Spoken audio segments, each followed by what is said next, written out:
భారతదేశంలో మరియు తెలుగు రాష్ట్రాలలో ఇప్పుడు ఎక్కడ చూసినా పుష్ప నీ యవ్వ తగ్గేదేలే పుష్ప 2 అంటూ పెద్ద ఎత్తున బజ్ క్రియేట్ అయింది దేశంలో.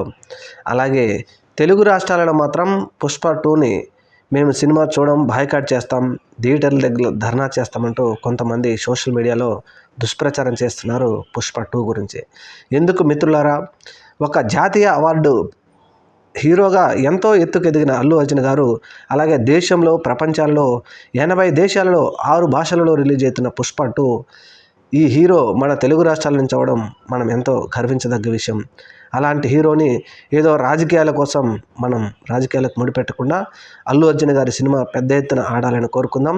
ఎందుకంటే ఎక్కడ దేశం మొత్తం ఏ సినిమాకు రానంత బజ్, టిక్కెట్లు విడుదల చేసిన కొద్ది క్షణాల్లోనే 10 లక్షల టిక్కెట్లు బుక్ అయిపోయినాయంటే పుష్ప